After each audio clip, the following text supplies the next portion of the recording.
This episode is dedicated to my kuya, John Paul Moresca Enaje. May the force be with you.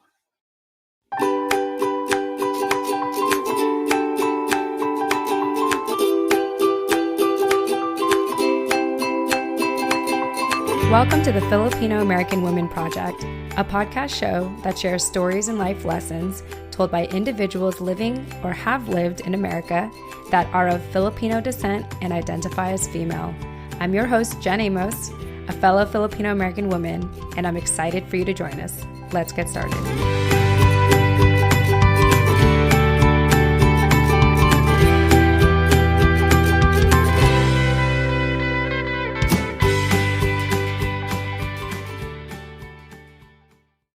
Hi, everyone. Jen Amos here, your host for the Filipino American Women Project. And I am excited because I have my co-host on here again, Nani Dominguez. Nani, welcome to the show once again.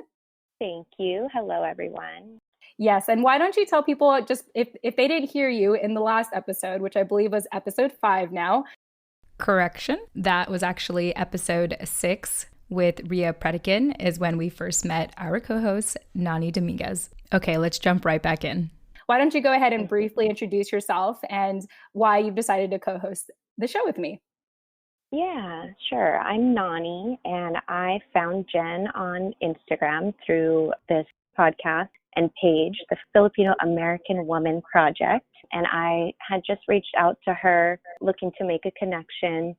And I'm here to just kind of offer a different perspective from someone who is still exploring my identity, my heritage, and again, it's just looking to connect with other people, share more stories, more experiences, and build this kind of online community that we are creating. Yes, and I am so grateful to have you because I can only talk so much. So it's great to have another person who can ask other questions and make comments because I can only come up with so many things. So thank you so much for joining me, Nani. With that said, happy to be here. Yes, yeah, thank you. With that said, I am also really excited to be introducing our guest today. We have Anjelica Moresca Enaje, and I want to tell you a little bit about her. She is a writer. She's been involved with Raise Pinay, which my sister actually ran the production just recently. We'll get into that later. And she is a dutiful daughter. Also, Anjelica is a second-generation Filipina American with Bicolano roots. She's the creator of Get Lit Fil-Am, a website that features surveys and works by and about people of Filipino descent. She's a feature educator in Filipino American literature. She is a hopeful author of a memoir about being a Maria Clara archetype, which I'm really excited to talk to you about, by the way, a YA novel about teen Filipino suburbanites, and an epic series, among other works in progress that remain hidden from sight. Anjelica, welcome to the show. Thank you for having me, and I'm so excited to talk to both of you. Yes, we are so happy to have you. And why don't you start by sharing with us how you heard about the Filipino American Women Project and why you decided to share your story? Yes, so I heard about the Filipino American Women Project through Instagram. I was following different accounts through my Get Lit Fil-Am social media page, and I came across the Filipino American Women Project. And all I saw were, I think, quotes with a yellow background. I was like, well, what is this about? So then I kind of did some Facebook sleuthing and found your page and saw you had interviews with other Filipino American women and thought, okay, maybe I could get into this. I thought it was kind of interesting. I think in another episode for this season, you said how a lot of Filipino women, when they wanted to do the interviews, they weren't really sure if they had anything good to say. Their lives are kind of ordinary. But personally, I think it's important to tell our stories, no matter how boring or whatever. Because, we need more stories, like our stories out there. We're the authors of our own narratives. That's my true belief in my course as a writer. I absolutely agree with you. I think it's so important to just normalize having these kind of conversations. One thing I have found in the past, by the way, thank you for stalking the Filipino American woman on social media. and listening to the past episodes and stuff like that. And I'm glad that my previous marketing for this podcast was working and you found me on social media. So yay. Yeah. But I completely agree. When this project started back in December 2016, I couldn't find a lot of stories about us, or it wasn't easily accessible. And I just thought, when something is missing, I think, and we see it and we identify it, I think it's our duty to do something about it. You know, we cannot wait on someone else to be the change. We have to be the change that we want to see. And you know, there's that saying, like, whenever there's a void, like it's your responsibility to fill it, because, you know, everyone has a purpose in this world, whether they know it or not. And so I think storytelling is extremely important. Part of my own upbringing, my family is very, very humble, and they are focused on, they've always focused on just providing for the family and making sure that we were well taken care of. And so storytelling was not a big thing in my upbringing. It just wasn't like part of our family culture. And so I naturally grew up as this really curious woman. And then in my early 20s, that's when I started to explore my Filipino culture and roots and stuff like that. And now seeing some of my other peers, some of our other Filipino sisters, and seeing how, you know, a good number of us feel lost. I feel like if we can inject more women with stories, not literally, figuratively, if we can put more stories out there, you know, we'll start to see ourselves in those stories and start to fill in those blanks in our lives and that confusion, and be able to craft a story of our own. So I love what you said, and I completely agree with you on that. Nani, is there anything you wanted to add? Yeah, I absolutely agree with everything that you guys said as well. And I love, Anjelica, what you said about the importance of sharing your story, no matter how boring or bland that you might think it is. I think that that's the purpose of this project. Jen, correct me if I'm wrong. Just like both of you guys said, there's not a lot of literature out there on the Filipino American experience, and that's what we're here to create. And so if we don't share our stories, then we'll continue living like we've been living, and there will be nothing for the generations that come after us to look at either. Yeah. Yes, absolutely. So if anyone is hearing this, if we haven't harped on it enough, your story matters, and we would love to hear from you. No pressure. Yes, no pressure.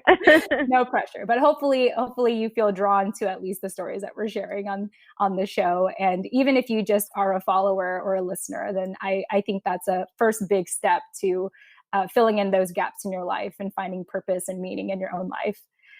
All right. So with that said, I would love to learn a little bit more about you, Anjelica. Why don't we talk about your background, actually, and why you identify as a Filipino American woman today? Yeah. So I was born, raised, and I still live in New York.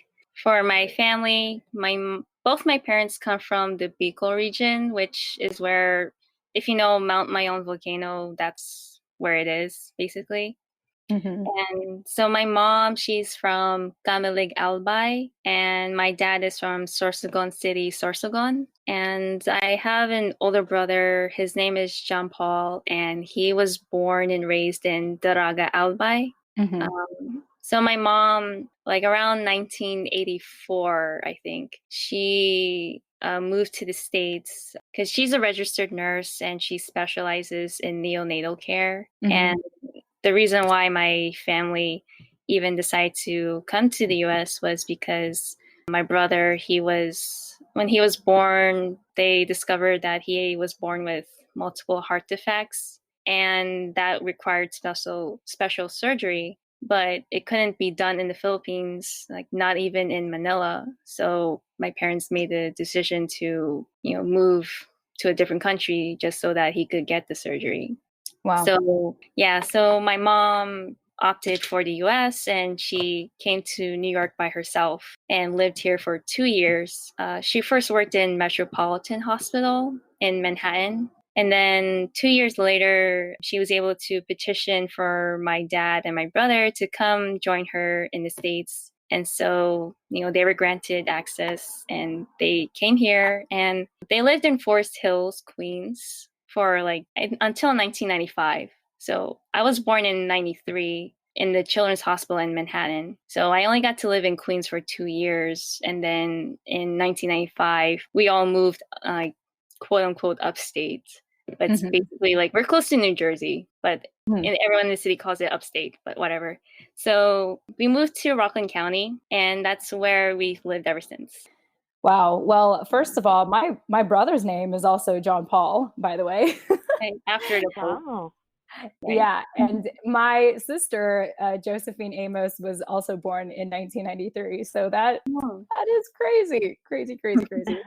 I just started visiting New York because of my sister. Yeah. She moved there about 2 years ago. So I believe, do you know my sister? I feel like I met her 3 times through the third generation of raised Pinay.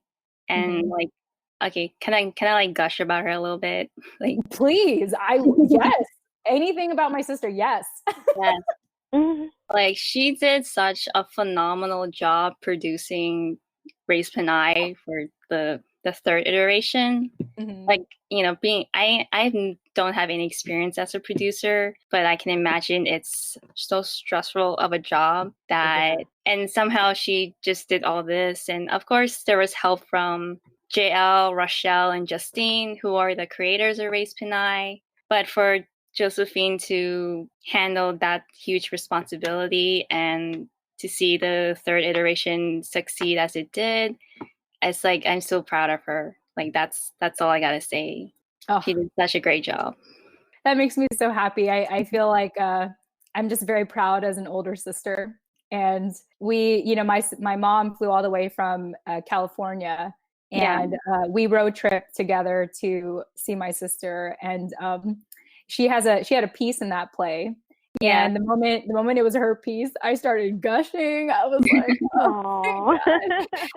And I'm so proud of her. And it's one thing for me to be proud of her. I'm obviously very biased because I'm her sister, but it's so awesome and affirming, you know, to hear it from other people as well, and how she has impacted people. So I'm just so proud of her. And it's so great that you two know each other. And I look forward to seeing what Raised Pinay has for the future. I actually am hoping to interview the ladies, JL and Justine and Rochelle. And I'm just excited to, you know, see if there's anything we could potentially do with each other. So ladies, if you're listening to this, I'm calling you out. You're going to be on the show before you know it. Yeah. So, well, thank you for sharing about your family background. Let's go ahead and fast forward to what life looks like for you today. It's always busy currently. So I still live at home with my parents, and they're both technically retired. My mom, she still works, but as a per diem. So she kind of works like about 6 times a month. Because, you know, she enjoys taking care of babies. Like, that's been her work for 30 years. And my dad, he is officially retired since 2017, I think. But he was diagnosed with dementia last summer. And so for most of my time, I spend taking care of him along with my mom. We're always busy, like making doctor's appointments and running errands, doing chores, and making sure that my dad is okay. Like, there's no falls or anything. If you know anything about dementia, it does affect the brain. So he actually had a stroke about 2 years ago, and I think he had 2 more strokes, and it kind of led to the diagnosis of dementia. Wow. So it's like, it's kind of like doing any kind of basic task like eating or walking, or, you know, the things that we mostly take for granted. It gets affected in the brain with that condition. So it's something that my mom and I have to take care of on a daily basis. Wow. I applaud you for doing that. Not to sound like a social media stalker or anything, but I totally was. I read your most recent blog entry on your website, and you had mentioned that you recently quit your part-time job so you can help out the family more. Is that correct? Yeah, I really needed to do that. because I felt like I wasn't being present at home as much as I should slash wanted to. And, the job I was working at was very draining physically, emotionally, and mentally, that I couldn't do any help with my parents. So it's like, I might as well quit because my energy needs to be focused on family rather than, making minimum wage. Mm-hmm. Yeah. Now, did you choose to do that job because you just wanted to try to like make something of yourself, or like was it a distraction? I'm just curious to know like why you decided to do that, and then now you've decided to, leave so you can take care of your family. I think it was both. Like, yeah, I wanted to learn how to at least earn money, but also I felt like, being a caregiver, it's very exhausting. It was like, I kind of just need something to like keep something else to keep my mind busy so that I don't constantly think so much about the situation, because it takes so much of your time and energy and a lot of emotional labor as well. Mm-hmm. So I guess like working a part-time job was my way of focusing on other aspects that I could be more useful. And it was pretty good at first, but then it kind of went downhill in a way. Yeah. I don't know if I can say much about it, but if you ever worked retail, you can understand like how it's retail. I think that's all I can say. But I think I gained a lot of skills in that experience, like being able to interact with strangers or time management, multitasking, and all those things. So there was some good that came out of it, at least. Yeah. But I definitely needed to be home more and apply those skills. Yeah, definitely. And, if you have the support of your family to support your family, then why not? I totally understand that. And I mean, I can only empathize and feel for you and applaud you for making that sacrifice to be there for your family when you could be going out there and building your own career and really, making something of yourself, and so I just want to highly, highly, highly acknowledge and applaud you for what you're doing for your family. Thanks so much. Yeah, definitely. Yeah. Nani, is there anything you want to add? I hear you're saying yeah. Yeah, no, I think that's really honorable. And like Jen said, if you have the support to be able to support your family, I know how difficult that can be, trying to manage both a professional life and supporting people at home.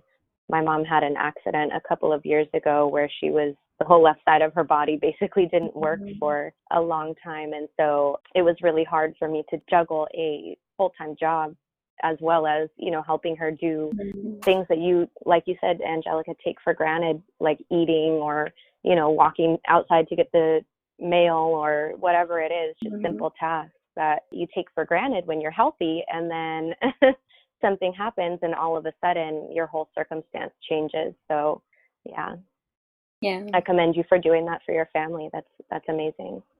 They're lucky to have you. Yeah, I think it's stories like this where, someone such as myself who is fully abled. I mean, I recently had finished physical therapy because I was having this hip problem, but it was fixed, and there's some people who they really need someone else's help to just get out of bed. It definitely gets you to look at your own life and be like, like at least I can get up, at least I can take myself out for a walk, I can serve myself food, I can drive, and so yeah, so you really get to, at least for me, it's a good reminder to it puts things in perspective. Yeah, and I also want to add, it makes me think about my own mom, because there was a time. So my mom was a widow when my siblings and I there's three of us, including my sister Josephine. We were all under 11 years old when we lost my dad. And I remember there was a time where my mom, she was the breadwinner of the house. We had both of our grandparents her parents, my grandparents, living in our house. And she basically had like 5 other people that she needed to provide for. And back in the day, my number one complaint with her was that she was emotionally unavailable for me, because she was just focusing on working and providing. you know, looking back, I realized how selfish I was for wanting that from her, but now understand and appreciate, you know, the sacrifice she did, like having to, you know, take care of 5 individuals and sustain a household. And so anyone that is taking care of other people, I just have to commend them, because it's such a commit. You know, whether you choose, like, you're taking care of your parents, my mom was taking care of like her parents and us, or just anything where you, or even being a mother, it's just such a full-time, if not, you know, double duty type of job. And I think it's very easy to lose yourself in that. And so with that said, you know, early on in this conversation, we were talking about the Maria Clara archetype. And I learned a little bit about it through another friend that we will interview on the show later.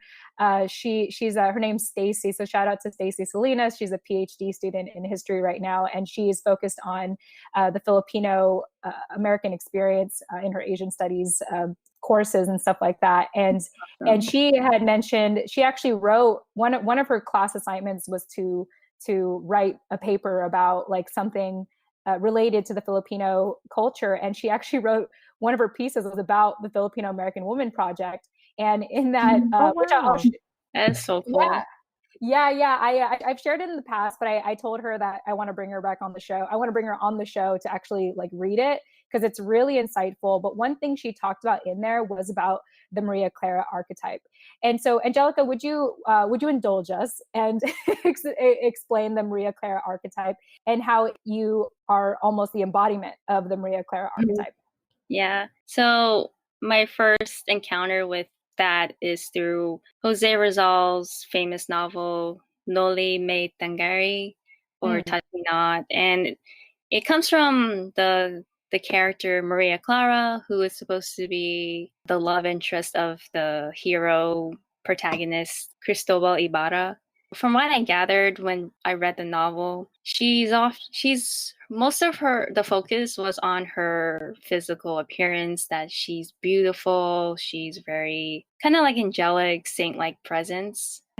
And based on her behavior, she's very docile, quiet, and, you know, kind of reserved. So almost kind of like a statue that you would see in a museum, like all marble.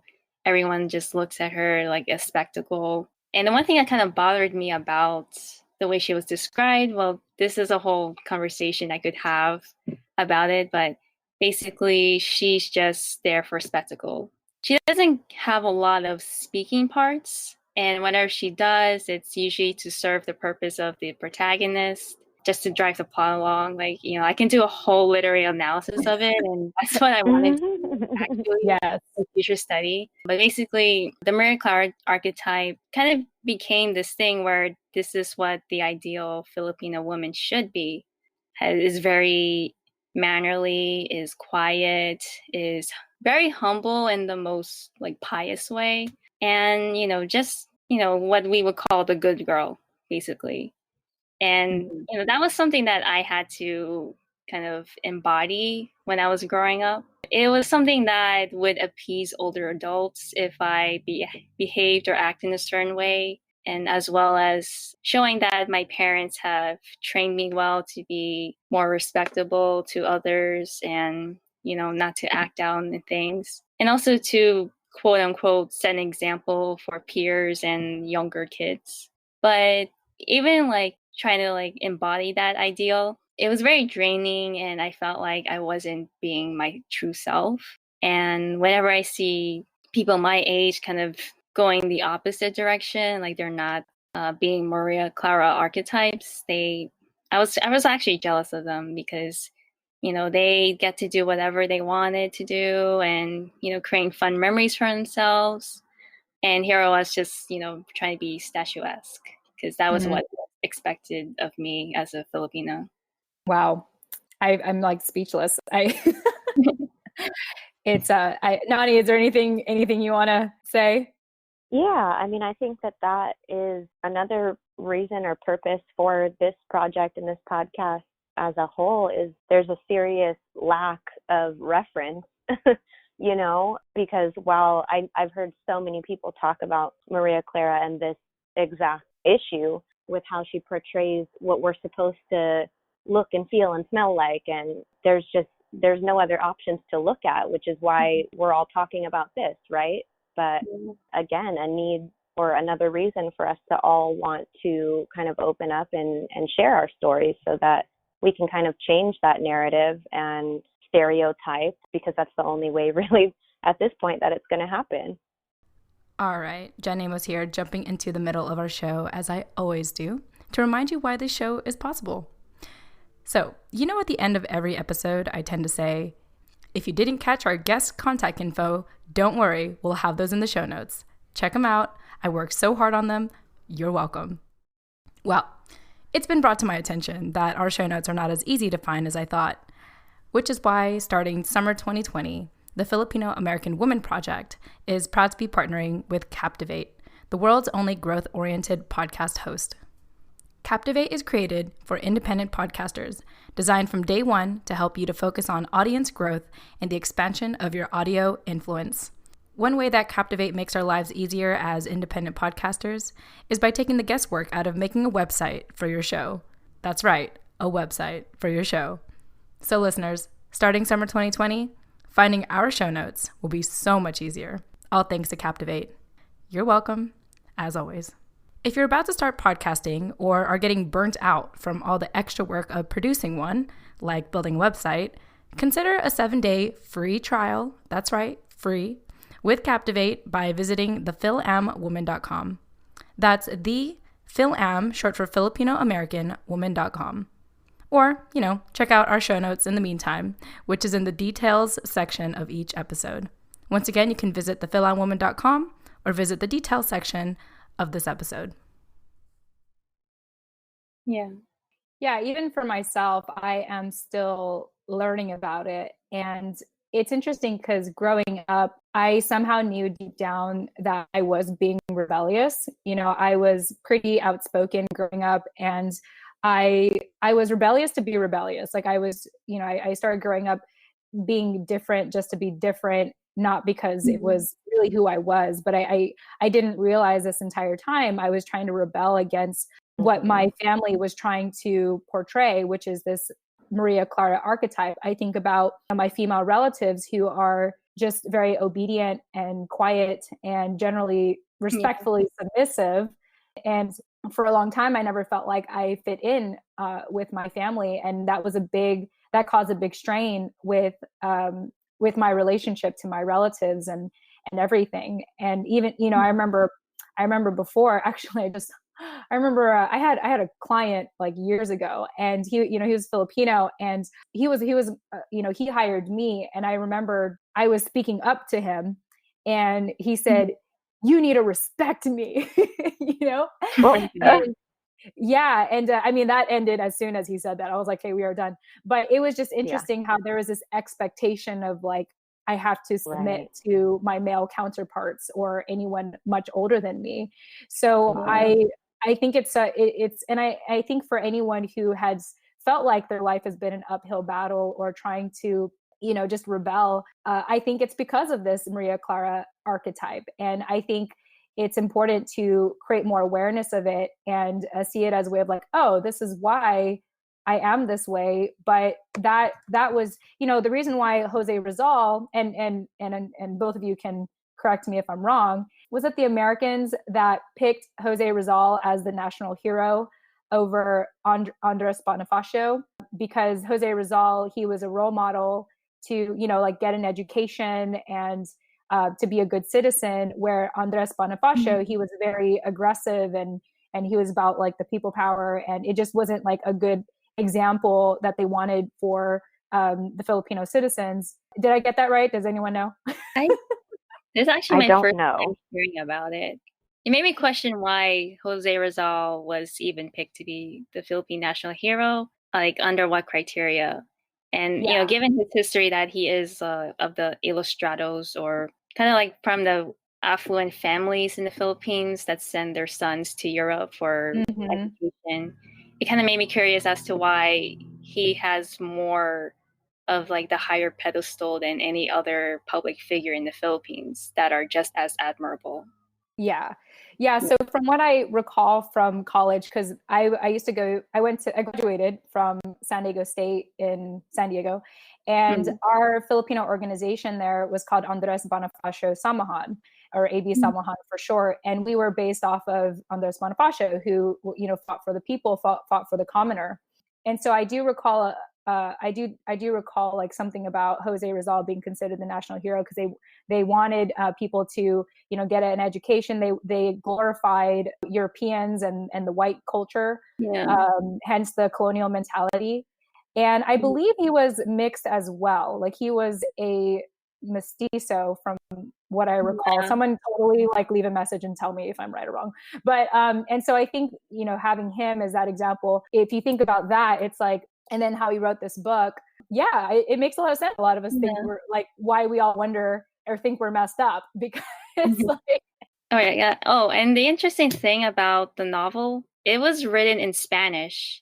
And like when you consider how many people in the Philippines are literate in Spanish, it's really not that many. So it makes you question who even was able to read this novel and make it seem like, oh, this is the revolutionary thing that will free the Filipino peoples.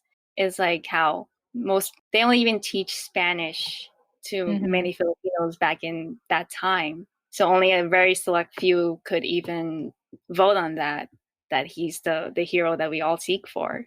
I mean, it's not like I'm trying to talk smack about his legacy, but it's really important to be critical about how we approach literature and public figures and how much it means to us as Filipinos. Like, where are we placing our pride in, basically? Right. Yeah, it's interesting. I was interviewing Jamie Wins, formerly known as Jamie Joaquin, and she was in the last episode 6, I think. I have to double check. Hey everyone, I am jumping in to correct myself once again. If you want to listen to Jamie Wins, formerly known as Jamie Joaquin, she was episode 7 on our show. All right, let's get back in.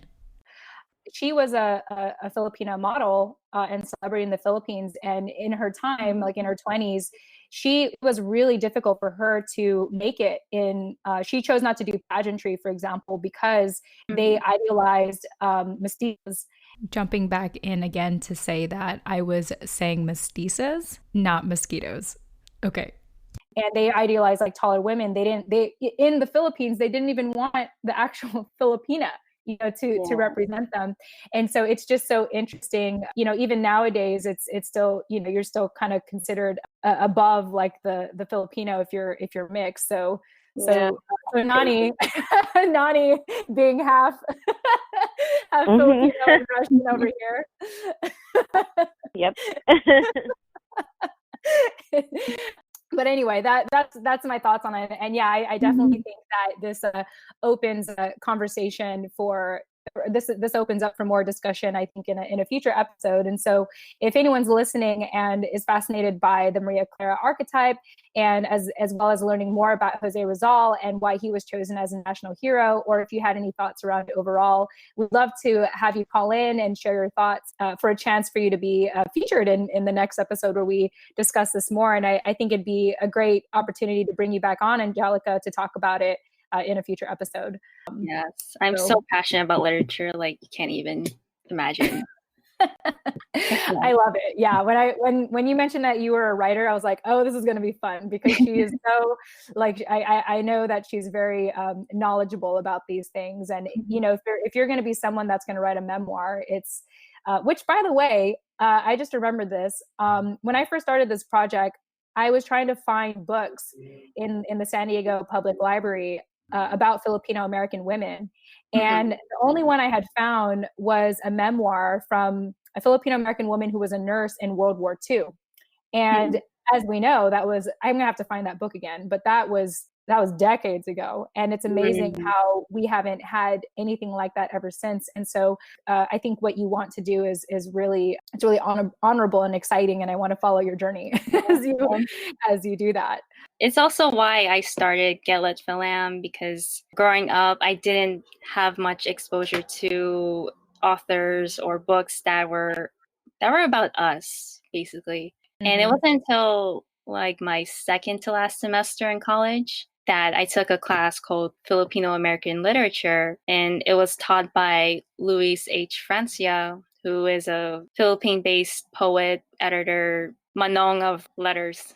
And he just exposed me to all these writers and books that talked about what it's like to be Filipino.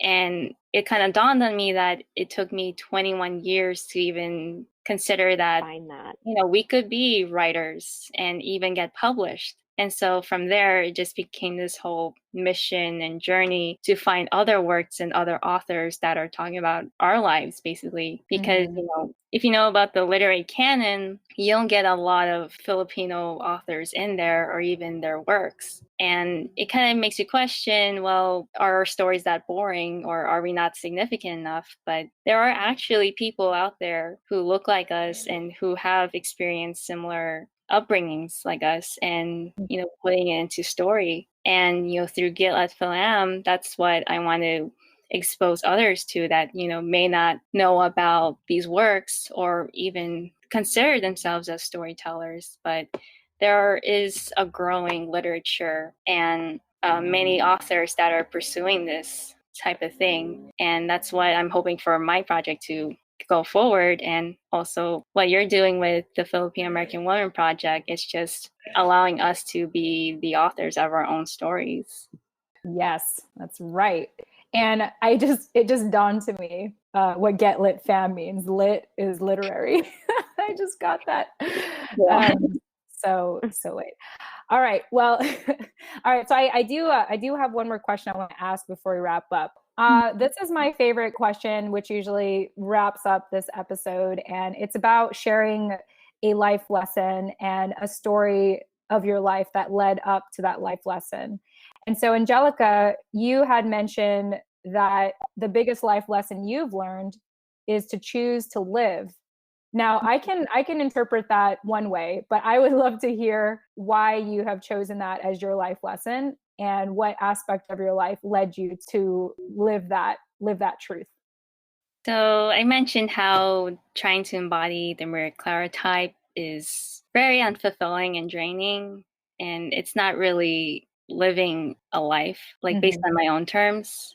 What kind of led me to that lesson was coming back to my older brother. Being the older sibling, trying to take care of the younger sibling, he always encouraged me to be more independent and, kind of give myself a break.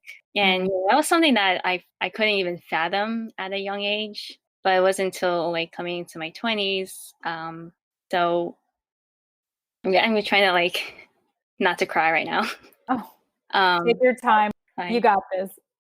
Yeah. So in like 2015, so this was like a few months after I graduated from college, my family and we traveled to the Philippines to visit relatives, and having a family reunion. And then my mom, she actually celebrated her birthday in the Philippines, and that was like the first time in 30 years since moving to the US that she was able to celebrate her birthday with her siblings. And that's nice. So that was like a weekend where it was just jovial and heartwarming family time. Yeah. And then in the weekend, after the weekend, my older brother, he suddenly went into cardiac arrest. And, we were staying at a hotel in Legazpi City. We had 2 separate rooms, and we were told by the staff that my brother collapsed and he had to be rushed to the hospital, but he was pronounced DOA. So he had already passed by the time he got to the ER. And that was the worst day of my life. Like, it was like half of myself had died with him. And it took time for that to set in. So like in the following days, we were just constantly surrounded by our relatives. And it wasn't until we came back to the States, like my parents and I, that it really hit. And, from then I couldn't really function like a normal human person. from there, like through the grieving process and trying to heal from the traumatic experience, it was like a constant struggle between what is the purpose of living if my loved one is no longer around. It's also like trying to honor them in a way. Like, my brother, this is what a lot of people would say about their loved ones who have passed, but they were full of life. Like, they enjoyed life. They found pleasures and excitement in the things that they loved. My brother, he was an avid Lego collector. He loved playing computer games. He was a foodie as well. So he loved going to restaurants, especially in New York City. And basically, like, most of my personality was formed because of him. Like, I got into reading and watching movies, and I'll basically kind of be a geek in a way, because he was a huge geek as well. That life lesson was choosing to live, and it can be interpreted in different ways. Like, choosing to live for my brother to experience life in whatever way I can that, he would enjoy it if he were still around. Even living by my own terms instead of trying to uphold a certain ideal that everyone else has set forth. Why don't I try to consider what makes me happy, what gives me joy? And there were all these things that led me to be active in that decision. The biggest thing was Raise Pinay.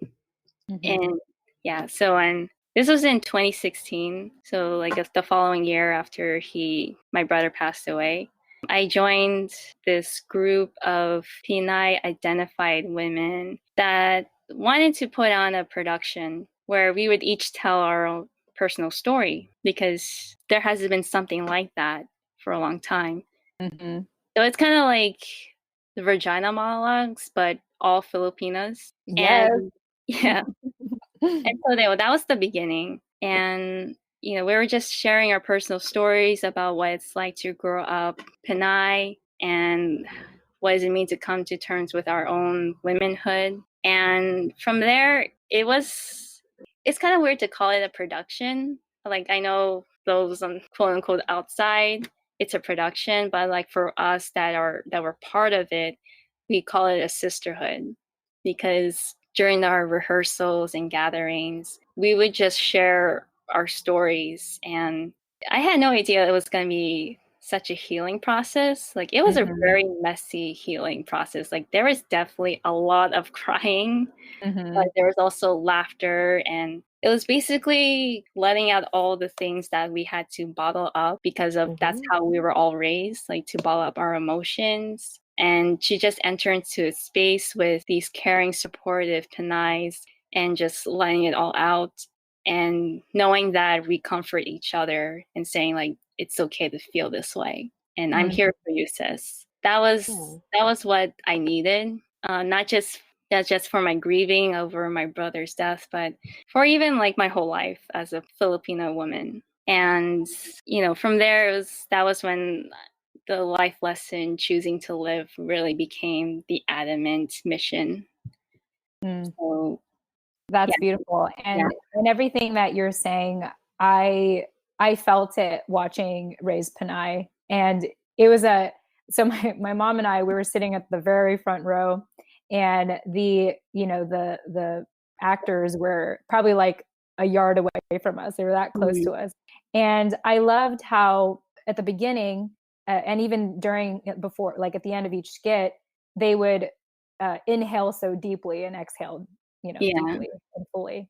And I felt that. I felt when they were really pouring their heart out to these strangers watching them. At the same time, I could tell it looked so healing, and I loved it. Nani, if you ever have a chance, I highly recommend you. I know, I was just gonna say, I wish I saw this. Yeah, I was telling my sister it would be I in the future, when I have the time, I would love to try to bring Raise Pinay to Virginia Beach, where I live, because there's a big, not that I haven't been acquainted with the community here yet, because I just moved a couple months ago, but I know there's a big Filipino population here because of the Navy base. And I think it would be really awesome to bring something like that here. And I was very inspired by it and moved by it. And I felt like I found healing in my own way also. And to watch it with my mom right next to me, it's one thing for me as an audience member to have felt that, but I can only imagine how transformative it was for you. And so I think it's awesome that you went through that experience, especially after the loss of your brother. Yeah. Like, I have to give shout out to JL, Justine, and Rochelle for even conceiving the idea and like giving us a space where it's okay for other Filipino women to gather, and it doesn't have to feel like I don't know if like how to articulate it, but kind of like a hostile environment. Like it definitely wasn't like that. Like in my past experience when gathering with other Filipinas, it almost felt like an uncomfortable space where it's usually just chismes or trying to compete about who has the better like talent or beauty or something like that. But it's a very competitive nature. Yeah, like that's what I was kind of like taken aback when I joined Race Pinay. I was almost expecting that kind of atmosphere, but it was the complete opposite.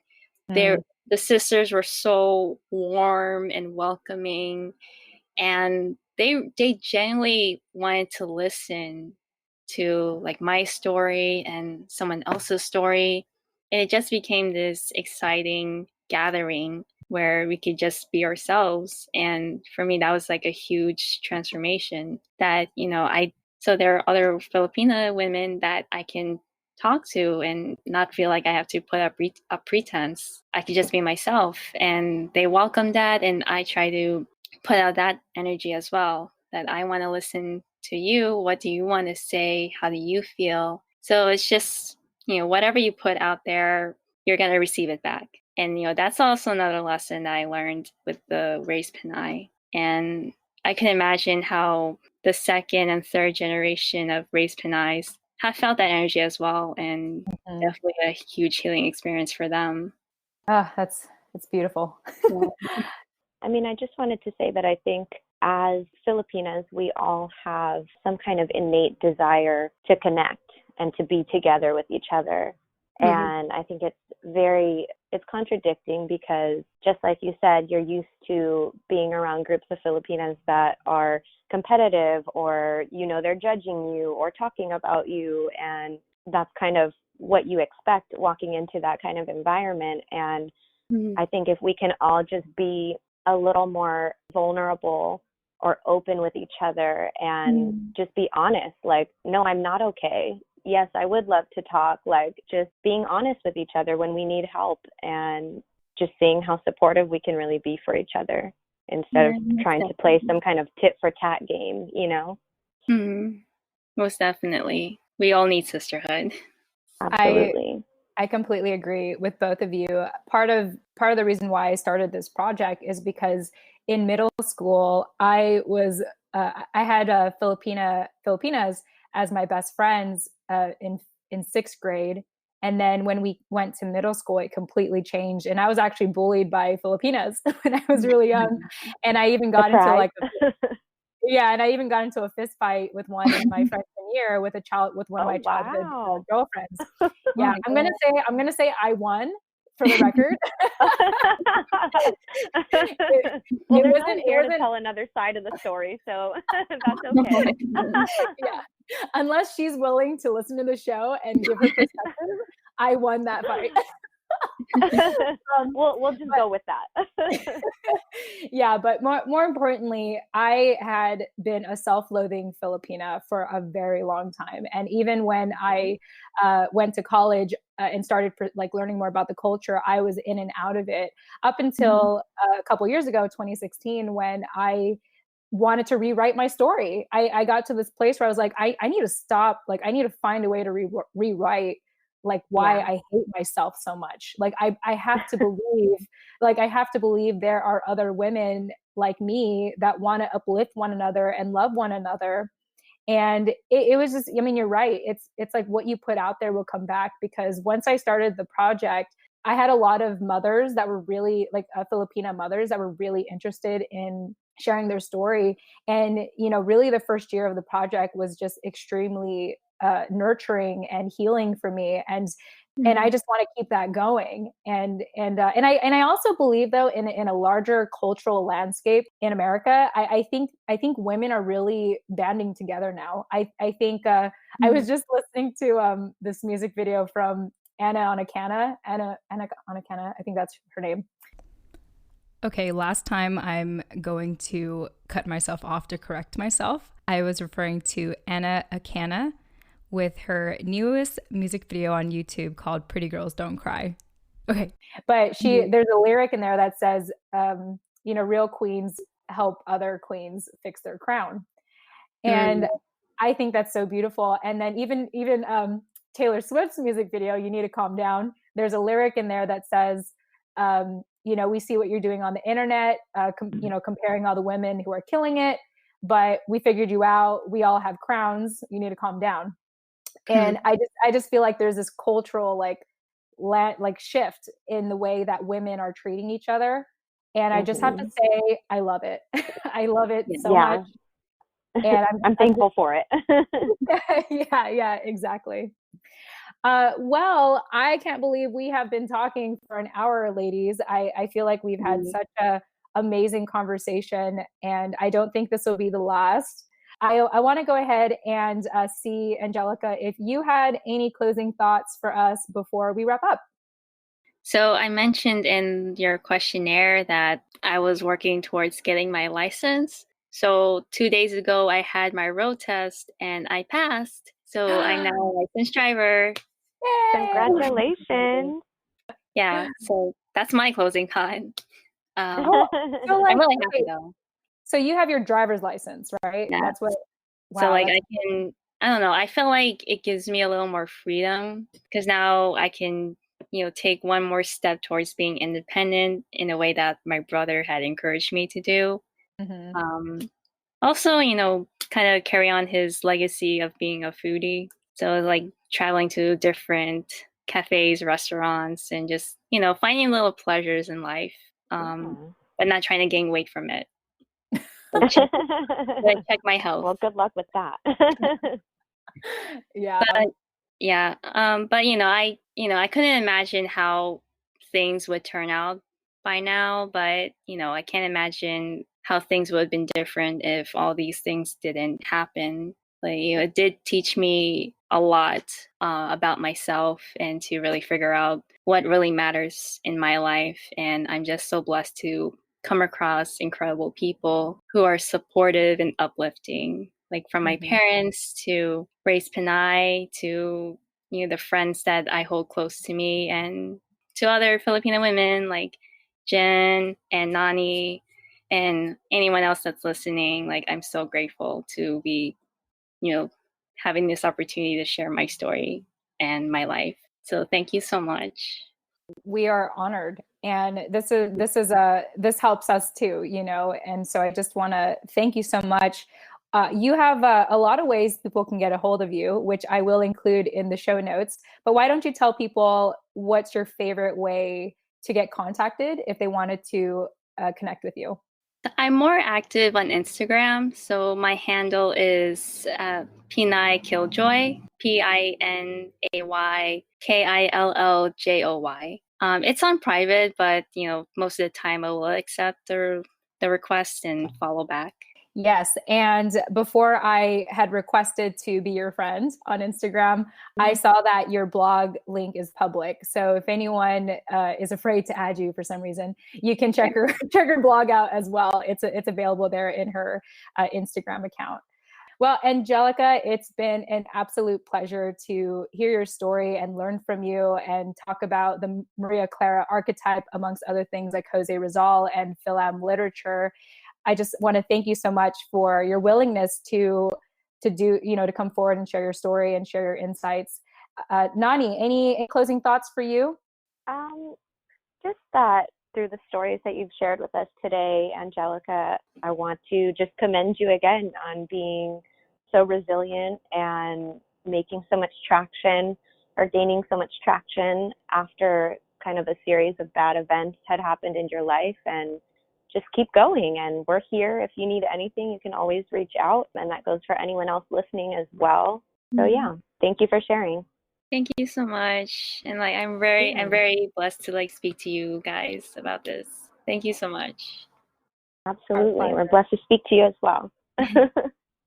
All right, everyone. Once again, if you are interested in getting in touch with Anjelica, you can check out our show notes. We'll have her contact information there. If you want to add to the conversation, you can actually leave us a voice message that will also be in the show notes. You can DM us on Instagram. There's a lot of ways to get a hold of us, but if anything, we're just encouraging you to get involved and communicate with us and be part of the conversation. So thank you both so much. Thank you, Nani. Thank you, Anjelica. And we will all talk to you next time on the next episode. Take care. Bye, everyone. Bye. And there you have it, everyone. Thank you so much for listening. Please subscribe if you'd like to hear more stories and life lessons told by the Filipino American woman. If you're interested in sharing your story, please contact us at thefilipinoamericanwoman@gmail.com or find us on Instagram at thefilipinoamericanwoman. Until next time.